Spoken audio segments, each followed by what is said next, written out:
We are visiting here with Addie Levy, and she is making big waves with the Broco Brothers Comatose.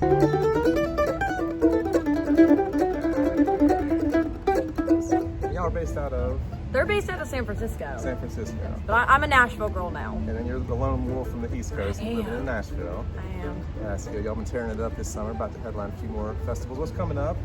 We got Moonshiners Ball up this weekend, Ramble Fest, and then a whole slew of West Coast shows. But our big one coming up is our album release shows at the Guild and the Great American. Yeah. And what's the album called? Golden Grass. Golden Grass, so check that out for sure. We're in Charlotte, North Carolina here today. They're playing. And I just wanted to visit with y'all so you could have her on your radar. She's a fantastic picker that's so creative. And we want to give something for all levels here today. Something for beginners, intermediates, and advanced. And then we'll just kind of go with the flow and see where the conversation takes us. We were talking a minute ago about the chop, which is kind of the place to start, isn't it? Yeah. I mean, like, that was always... Sam Bush is my biggest inspiration, and he's got, the meanest chop out there. It's really true. So, yeah. I guess in like the beginner world, it's just always getting that offbeat, You're hitting the bum, chick, bum, chick. And one thing when I was teaching more with my big thing was kind of like bouncing your left hand. So where it kind of like naturally mutes it anyways. Yeah. So if you're getting after it, and you're bouncing your finger off the strings, you're naturally muting your own. Super percussive. Yes. Yeah. You gotta beat the snare in that band. Yeah. So how do you feel like, where does your sense of timing comes from? Because I think some people naturally have like a really good sense of timing, like Sam Bush, and then others of us have to kind of really work for it. How did you feel like you refined your sense of timing? A big thing I credit it to is growing up singing.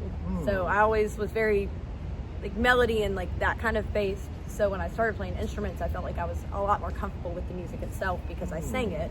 And then everybody's gonna preach it, but a metronome. Yeah. You gotta practice with the click. You gotta practice with the metronome. It's the worst thing, but it makes the biggest difference ever. That's true, because that can kind of really help when you get around people who haven't practiced with the metronome. Yep. It can help you trust your own sense of timing, because you'll hear people speed up, you'll be like, is it them or is it me? But if you're working with a metronome on a regular basis, you have a better idea of, okay, it's them this time. Yes. You kind of hold your ground, hold it steady. Absolutely. So that's lesson number one, work with the metronome, get your chop happening. Of course, strum machines like been the biggest game changer. Yeah. Like in practice, I guess since COVID. It's like, you have no, no excuses now, folks. You can get the drum machine. Yep. And I guess a lot of it also has to do with repertoire. Like you were saying that you knew a bunch of songs before you were starting to play. Right. And so like a lot of the melodies were already on the hard drive, so it'd be a lot easier to pick out, whatever your Love Is Like a Flower and Little Maggie, if you kind of heard them a little bit. Not that's what you were hearing, but you were hearing some of the songs. Absolutely. I'm a big, anytime you see me on stage, I'm moving with the rhythm. Yeah. I'm walking laps, I'm stomping both feet, I'm stomping one foot. Yeah, and that's so much fun. It is. It's fun to watch, but it's fun to feel it. Because when you feel the music, then you feel where the beat is. Yeah, okay, that's lesson number two. If you feel the music, you don't want to be like tight. No. Just be like, oh, I'm so tight. Oh, and like if that's what really gives you ecstasy, I suppose, go with. But you look at Sam Bush, and he's like, you're rocking all out. over the place. And like, Chris Thiele, like some kind of, the way he moves is almost as interesting as his mandolin playing, in that way. But I think some people are just like a little bit uptight. Yeah. Reasonably so with the world. There's plenty of up things to be tight about, your upbringing, background, whatever. But just loosen up. It's all good. It's okay to move. It's okay to coordinate your whole kinetic flow with your foot tapping. And just that can be a little bit of a reminder. Just loosen up, feel the music. It's going to help you groove. Absolutely. And you can always hear tightness because, every muscle in your arm and your hand all attribute to your playing. Yeah. So if this arm is tight or your shoulder is really tight, you can hear it. This,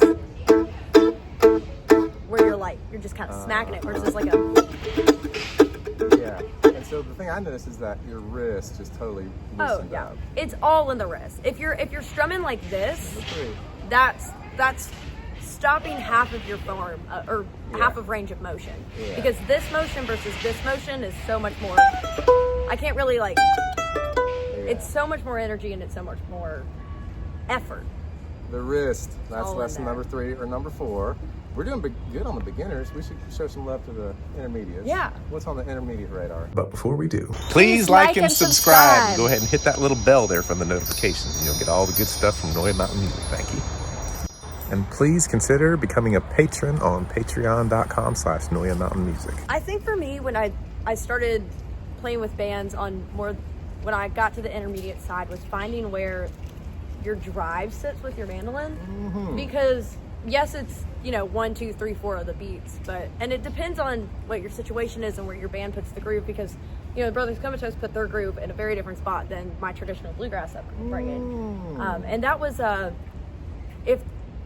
the bass is putting the note, the mandolin wants to kind of complement that. So if the bass is a little bit ahead, you kind of want to like scoop the backbeat, so you're pushing together like the drive for that. So I think that was like something that I noticed, was that specifically in like what I started doing as a kid, in that intermediate space, was I realized that I wanted to be the driver, and I push pretty hard in my playing. Yeah, and I love that about your playing. It's fiery and it's like compelling, and that engine thing. But so what I'm hearing you saying is that not every situation is going to be the same, and it's important to be able to adapt. Absolutely. Yeah. I'm still learning that. I mean, I've been with them for a year, and it's it's different, and it took me a long time to like figure out, this is where I want to complement the beat, and it's not necessarily like this is right and this is wrong. It's figuring out where your heart goes in the beat. So you know where you want to be pushing or pulling back, or like setting back, or if you want more of like a strum on something versus like a how open you want your stuff and how close. So I guess that's kind of where I started developing my personal style at that intermediate point of like figuring out what I like. I heard the little jangles of there. Remind me a little bit of Tim O'Brien. He kind of has that jangle in his strum too. Who are some of your biggest influences besides Sam Bush, of course? Yeah, I mean, I love Sierra Hull. I mean, she was every young girl mandolin player idolized Sierra when she was growing up. Yeah. So that was a big one for me. And then I love Grossman too. I love his ideas and like pulling in some jazz. That was something I recently got into. I'm not very versed in jazz, not very like dipping my toes into it, but it was learning some of the quintet album stuff really helped me advance my playing and diversify it a little bit. Yeah, I guess it's the tip of the iceberg. I don't know if that's the best analogy. It would be like EMD, Eat My Dust. That's a place in there. But to listen to that Grisman stuff, that's important. Different flavors, that combine well with the bluegrass. A lot of people draw from Grisman's influence. Ronnie McCurry, of course, like a nice mix of like Monroe and Grisman. So what do you feel like was one of the things that really helped you pivot from like beginner to intermediate level? I have a very like vivid memory actually of when it clicked, because I grew up going to a lot of bluegrass camps. So I went to Kaufman Camp. I went to, there's one called Peach Bottom Farms, Augusta. These are good ones to Google and check out. They're great camps. That was I feel like having a week completely dedicated to just learning from masters. Like I got to study under Herschel Sizemore for a week in Augusta and like learn Rebecca from him, and that was amazing. Is there a stop or is there no stop? There is no stop. There's no stop, and I try to preach that as much as I can. And then my friends know I'm really passionate about that there's no stop, so they start putting it in anyways out of like spite. Be a little ornery. But go to camps because you'll meet your people there a lot of times absolutely. Too. I have a very I did Swananoa, which is another great camp in North Carolina, and I remember learning about like closed pentatonic scales, and that was the moment the neck opened up. Can you show that? Yeah. Let's see that. Closed pentatonic. So like, your E1 is down here, and it's your first finger in this like closed scale. So that's going to be your root note, and that one too. So there's your E's, and being able to just. But we're changing the song to D. Oh, now the song is an F. So just learning that one specific pattern completely changed everything. Now, to be fair, I got in a major rut for the next year because that's all I played. But that was the first time I felt like I had control over different keys. Especially keys like B flat and B. As much as I love to mash, I don't like playing it though. That's why we love the mandolin, because you learn the one thing and it goes everywhere. Exactly. It's all in patterns, it's all in shapes, and once you figure out a lick that you like in one spot, it's so easy to transpose because it's this beautiful instrument that's tuned. So there you go. That's a good stepping stone from beginner level to intermediate level. Learning that closed position. That was a major pentatonic, right? Yes. Yeah, and so there's the minor too. But if you kind of get a handle on that, and it's kind of like some people think about it as the My Girl. Da, da, da, da, da, da, bum, bum, Oh. bum, bum, bum, you know, so it's the 1, 2, 3, first 3 notes in the scale, the 5th, and then back, and then the 6th, and then 1. So 1, 2, 3, 5, 6, 1. You can hear that. Dum, bum, bum, bum, bum, bum. And you got the ones on the bottom too, which would be like your low 6 and your low 5. So right there, you got some 5, 6, 1, 2, 3, 5, 6, 1. That's where all the money is right there. And like Addie was saying, just take that anywhere you want to go. And that's going to be your ticket, folks, from beginner mandolin to intermediate mandolin. I suppose a big part of that also is like, you really got to get familiar with the repertoire. Absolutely. Of like your standard jams. And going to the camps and stuff like that will help. But you got to listen to the music because there's no reason to think you'd be able to play the stuff if you ain't heard it. Absolutely. I grew up, jams were the first time I ever played with other people. And I would go to 2 weekly jams, Sunday at the Floyd Country Store and Monday at the River City Grill in Virginia. And that's how I learned, is just learning from other people. Yeah. And you have to do the repertoire. I would go home and just learn fiddle tunes. And, you know, they all kind of blend together in your brain. What's the after a 5 while. that you actually got to know? You know, I'm a big Salt Creek fan. Got to have Salt Creek. I think Whiskey Before Breakfast is a great one. Yes, definitely. I like a Temperance Reel. Temperance Switch it Reel, up. Gotta have that's a really G good tune. one. A little minor in there. Jerusalem Ridge. I feel it's like that's when you That's a go to hard a one. gig. It is a hard one, and I don't gotta know have if it. anybody ever plays it the same. Truly. That's right. But that was always like the good one to call it the jam. And Big Mon. Those would Yeah. be my big ones. Jerusalem Ridge, that's like a pretty hefty merit badge you got to earn. Yeah. Oh, for sure. But like once you can play that solo in a jam, there's nothing like That's that right. feeling. That's Because you're true. like, yeah, I know the form. Yeah, I played all the notes. Yeah, yeah. And then you go back to your job. It's a lot of work. Oh, it is. You know, for just sure. 3 or 4 or 5 parts depending on how you're thinking about it. Right. You know, so that's a mighty mountain of Monroe to be climbing there. And so those are a couple things that you can have on your radar going from beginner to intermediate level. And then, like, how do you feel like you started to kind of connect with your own creativity and find that advanced gear? I think you know, I've said that like chopping and like, you know, setting the drive and all of that was something that was, you know, important to me when your influences are so like groove heavy. Yeah. And so then it was from figuring out where I wanted it to taking control of a song and being able to set a groove, especially if, you know, you kind of lean in the jamgrass world and, you know, people like Infamous and like they have all these really great jams right in the middle and, you know, they don't have a mandolin player, but having that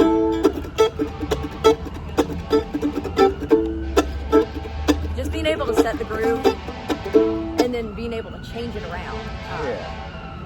I really started feeling like I was getting to advance when I started playing with Lord, now that we're getting to the good stuff, we gotta have a little fire truck They're action gonna here. stop us.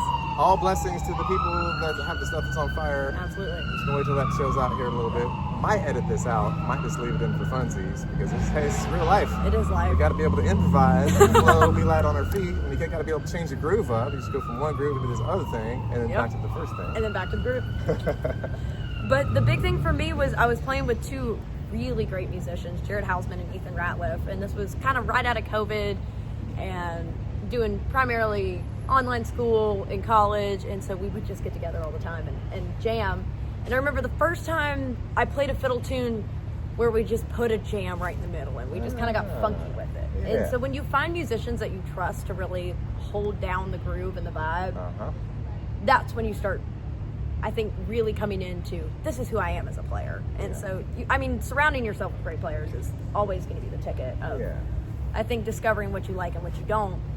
But being able to have people that you can improvise with really confidently and know that they, especially as a mandolin player, like the rhythm's my job. So for me to take over as a soloist, I want to have confidence that there's somebody that has my back. And so I think I developed like a really good trust with other people in a live performance setting and in a jam setting that let me get to the experimental part of like grooves and soloing and finding stuff. And then I got into like the effects world, which I'm very minorly in. So it's just like getting to a comfortable spot let me really explore. Okay, so what I'm taking away from that is like being able to trust. You can take your rhythm hat off and like put it on the other person's head so you can jam out a little bit. Yeah. Now, like, so in the jam world, you know, kind of the sky's the limit in a way. Like you can kind of like invent yourself as you go along there a little bit. Right. Do you think there's like a really good user-friendly tune or something that I could try to hold down a little groove and where you could like, you know, go off on a jam? I mean, I think EMD would be just like a kind of... EMD, yeah. We already been there. Yeah. But what do you want to do? You want to hold the groove and I'll... Well, why don't you play the head, okay, and then go right into maybe the second cut, just and play it a couple times, and also just see if I can hold the groove down. Yeah. We'll see what happens.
That was awesome. So let's talk about that a little bit. So I know that you were just in the moment and you were just like, I mean, you have that channel open within your spirit and your playing.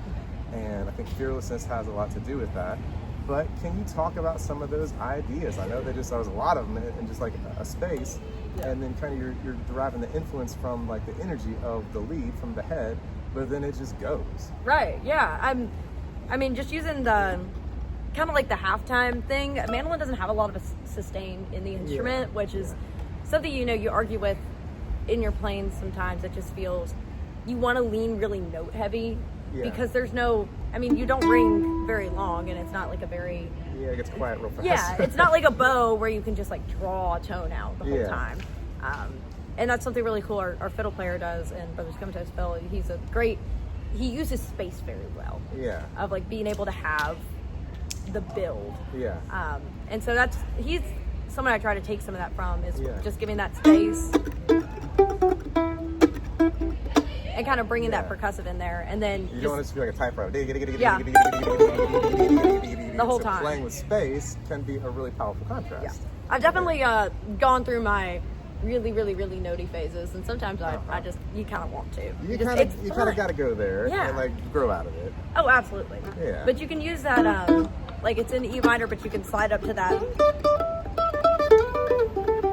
and that's that G major pentatonic.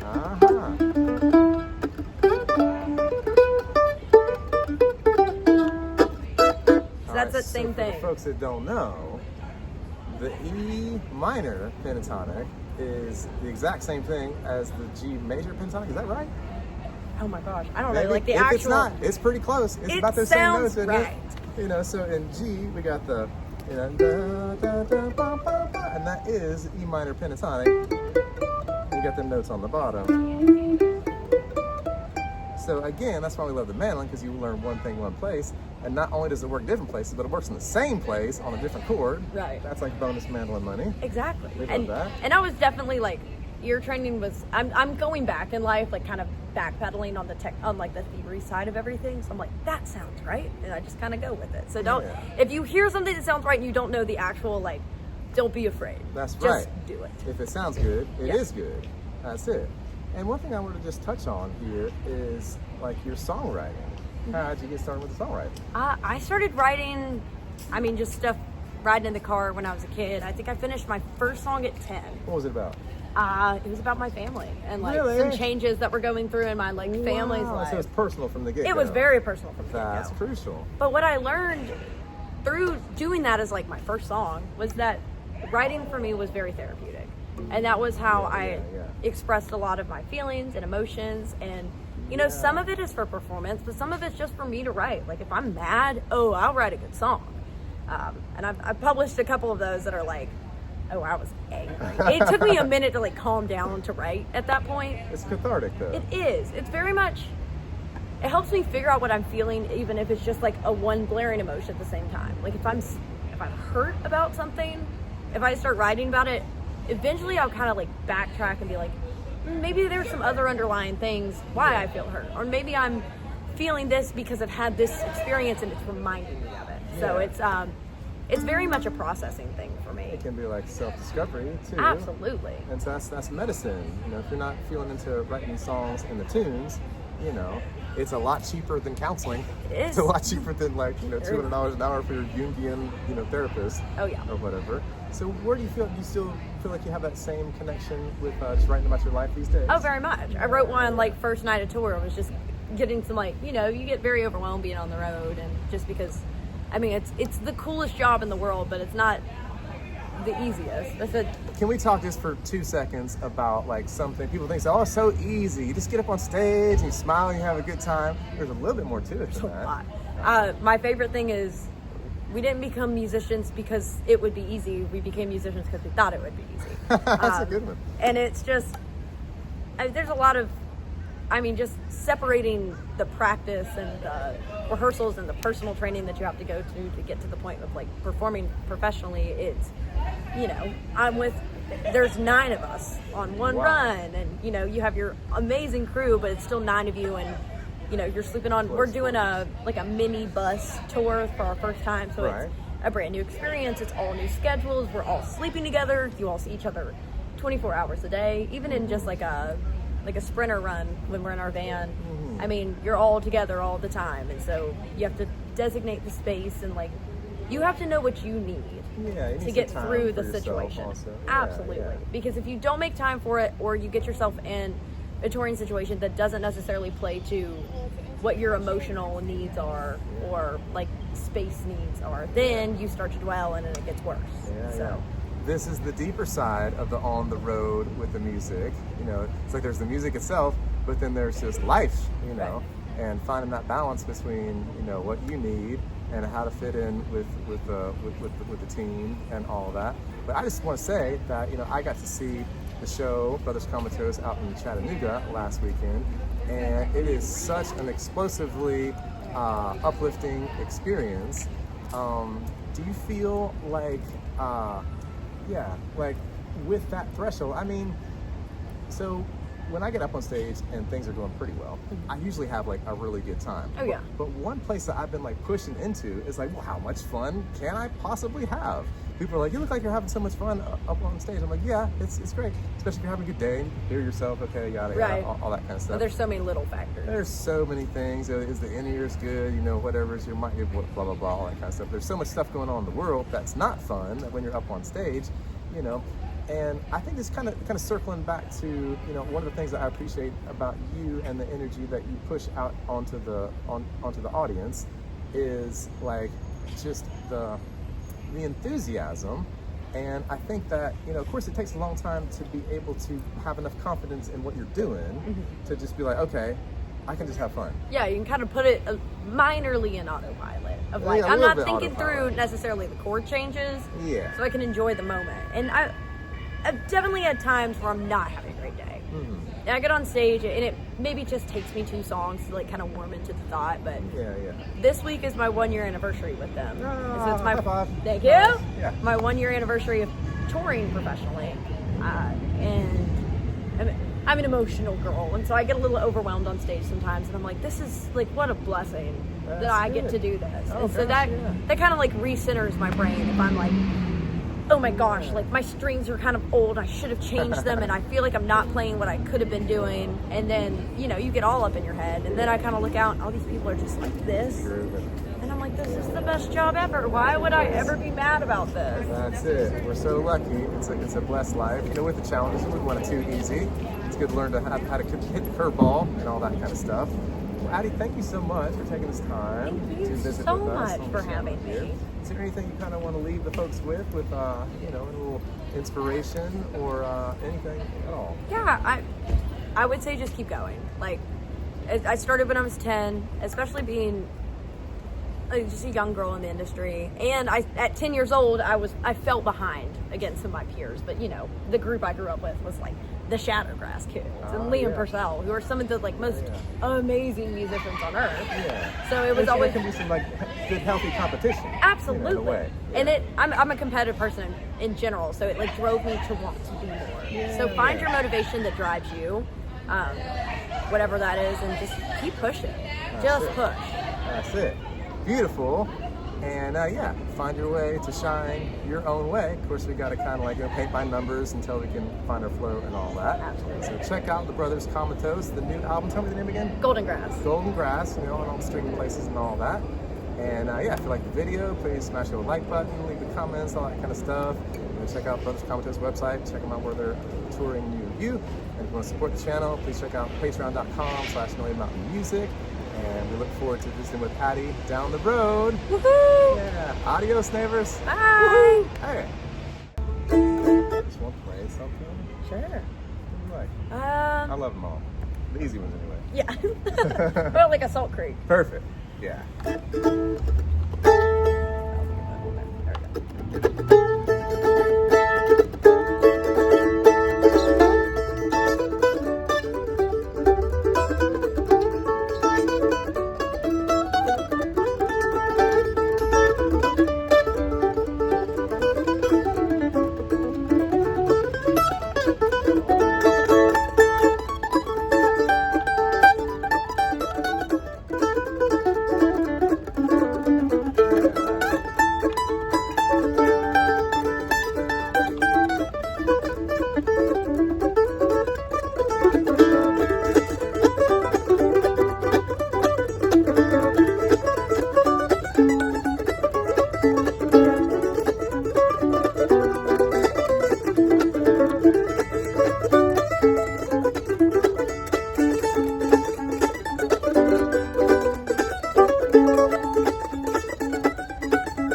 Did y'all like that right there?